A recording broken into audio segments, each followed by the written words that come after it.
어둠 속에서 찾은 빛, 고요한 신뢰 위에 세워지는 담대한 믿음 사랑하는 여러분, 혹시 끝이 보이지 않는 길고 어두운 터널을 걸어본 적이 있으신가요? 기쁨과 환희의 순간이 아닌 가장 깊은 고난의 그림자 속에서 오히려 하나님의 임재를 더 깊이 체험할 수 있다는 사실을 알고 계신가요? 지식으로는 결코 얻을 수 없는 위로가 바로 그분의 임재 안에 있습니다. 때로는 하나님이 너무나 가까이 계시기 때문에 오히려 주위가 어둡게 느껴질 때가 있습니다. 오늘 우리는 한목회자의 여정을 통해 가장 연약한 순간에 부어지는 하나님의 놀라운 은혜와 그 속에서 발견하게 되는 믿음의 비밀에 대해 이야기 나누려 합니다. 이 이야기가 여러분의 마음에 깊은 울림을 준다면 좋아요와 구독으로 이 은혜를 더 많은 이들과 함께 나눠주시길 바랍니다. 하나님의 말씀이 퍼져나가는 모든 손길 위에 주님의 평안이 함께하기를 기도합니다. 이야기는 몇 달 전으로 거슬러 올라갑니다. 저는 강단에 서서 말씀을 전하는 것이 삶의 전부와도 같은 사람이었습니다. 하지만 작년 10월부터 제 몸에 이상 신호가 찾아왔습니다. 몇 주에 한 번씩 찾아오는 극심한 메스꺼움은 점점 더 잦아졌고 제 일상을 흔들기 시작했습니다. 평생 구토 한 번 제대로 해본 적 없던 제가 낯선 땅 덴마크 코펜하겐에서 설교를 마치자마자 강단에서 내려와 모든 것을 쏟아내야 했습니다. 그날 하루에만 16번의 구토를 하며 제 몸의 장기마저 빠져나가는 듯한 고통을 겪었습니다. 결국 미국으로 돌아와 정밀검사를 받게 되었고 CT 촬영 결과 소장에 염증 혹은 종양으로 보이는 것이 발견되었습니다. 상황은 생각보다 심각했습니다. 제가 신뢰하던 의사조차 섣불리 손대기 어렵다며 샌프란시스코의 세계적인 명의를 추천해 주었습니다. 그 의사는 내시경을 통해 소장을 막고 있는 것이 단순한 염증이 아닌 단단한 종양임을 확인했습니다. 문제는 그 종양의 위치가 담관과 너무 가까워 췌장의 절반과 주변 장기들을 함께 드러내고 소화기관 전체를 재배치해야 하는 히플 수술이라는 대수술을 해야 할지도 모른다는 것이었습니다. 이 수술에 대해 아는 사람들은 모두가 그 수술만큼은 피해야 한다 고 말할 정도로 위험하고 회복이 어려운 수술이었습니다. 수술을 피할 수 있는 유일한 희망은 종양과 담관 사이의 거리가 단 1cm만 더 확보되는 것이었습니다. 의사는 그 1cm가 없으면 도저히 다른 방법이 없다고 했습니다. 그 순간부터 저와 제 가족, 그리고 전 세계의 수많은 성도들의 기도는 하나가 되었습니다. 하나님, 제발 1cm만 더 허락해 주십시오. 저는 제 인생에서 기도만큼 큰 선물을 받아본 적이 없습니다. 수술을 위해 마취에 들어가는 순간까지 제게 들려주셨던 예언의 말씀들을 하나하나 되새기고 또 되새겼습니다. 하나님께서 이미 하신 말씀이 있다면 새로운 말씀을 주실 필요가 없다는 것을 믿었기 때문입니다. 저는 그저 이미 주신 약속을 신뢰하며 나아갈 뿐이었습니다. 그리고 마침내 수술이 끝나고 제가 눈을 떴을 때 제 곁을 지키던 가족들의 첫 마디는 이것이었습니다. 히플 수술 안 했어요. 중환자실에도 가지 않아요. 하나님께서 우리의 기도를 들으셨습니다. 의사가 불가능하다고 했던 그 1cm의 기적을 허락해 주신 것입니다. 수술 후 열흘간은 물 한 모금 마시지 못했습니다. 병원 침대에 누워 할 수 있는 일이라곤 TV를 보는 것뿐이었습니다. 그런데 마침 공영방송에서 아침마다 요리 프로그램을 방영해 주더군요. 물조차 삼킬 수 없는 상황에서 저는 몇 시간이고 화면 속의 음식들을 바라보며 희망을 키웠습니다. 어떤 이들은 그것이 스스로를 고문하는 행위가 아니냐고 물을지도 모릅니다. 하지만 저에게 그것은 희망을 쌓아 올리는 과정이었습니다. 저는 희망에 중독된 사람입니다.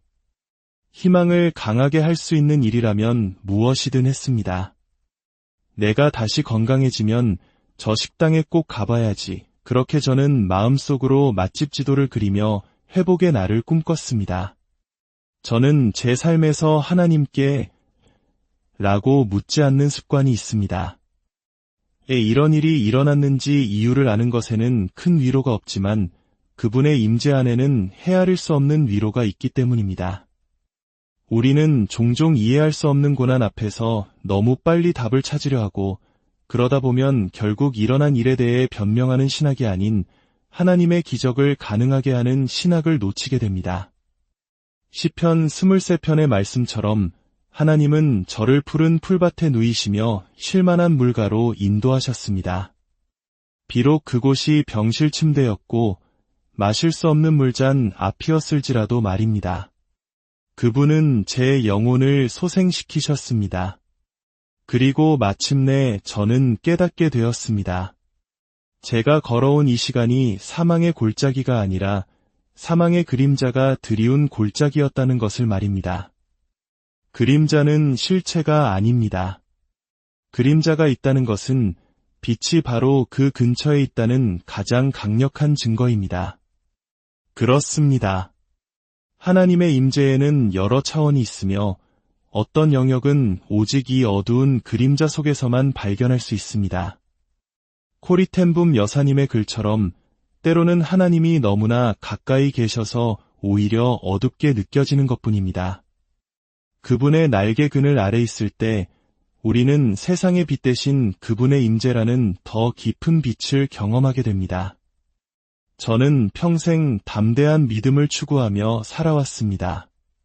기적과 돌파, 치유와 예언의 은사를 통해 하나님의 살아계심을 증거하는 것이 제 소명이었습니다.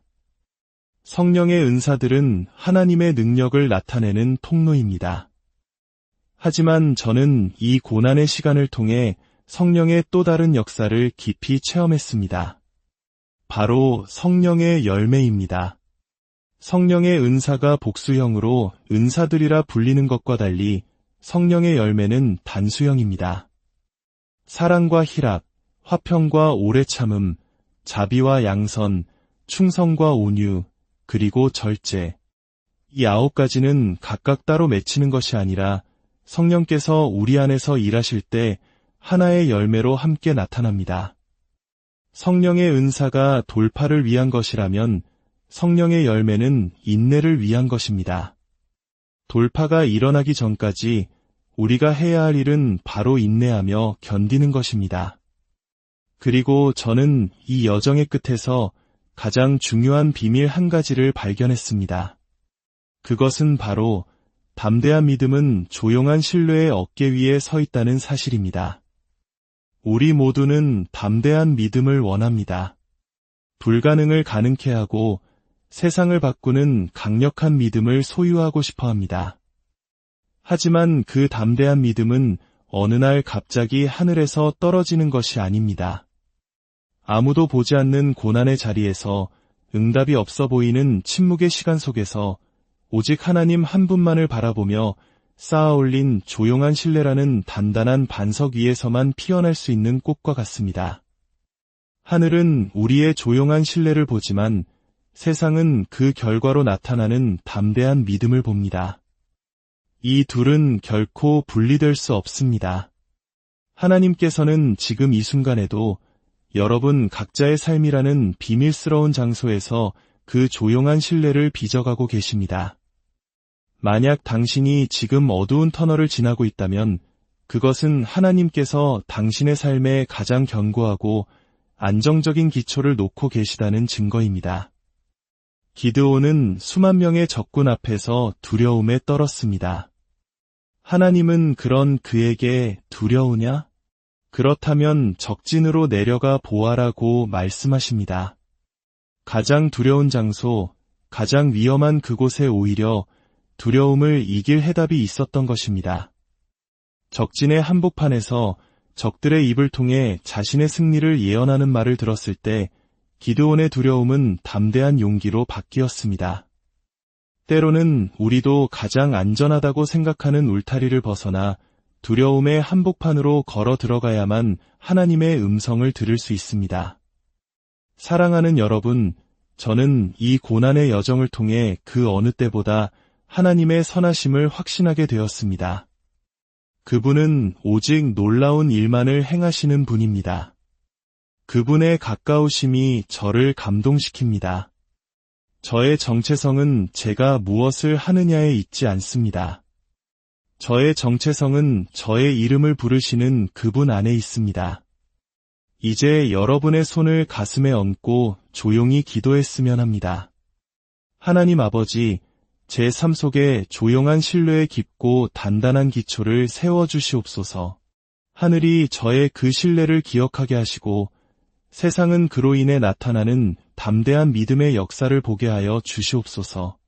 지금 제가 걷고 있는 이 사망의 음침한 골짜기가 실은 주님이 가장 가까이 계시다는 증거임을 믿습니다. 이 시간이 온전히 끝나고 주님의 능력을 드러내는 담대한 믿음의 사람으로 서게 하여 주시옵소서. 시편 기자의 고백처럼 선하심과 인자하심이라는 두 천사가 당신의 평생에 당신을 따를 것입니다. 당신은 결코 혼자가 아닙니다. 당신이 어디에 있든 어떤 상황에 처해 있든 하나님의 선하심은 당신을 추격하고 있습니다. 당신의 삶이 그분의 선하심을 드러내는 살아있는 증거가 되기를, 당신의 존재 자체가 하나님의 은혜를 전하는 전염성 강한 통로가 되기를 예수님의 이름으로 축복하고 기도합니다.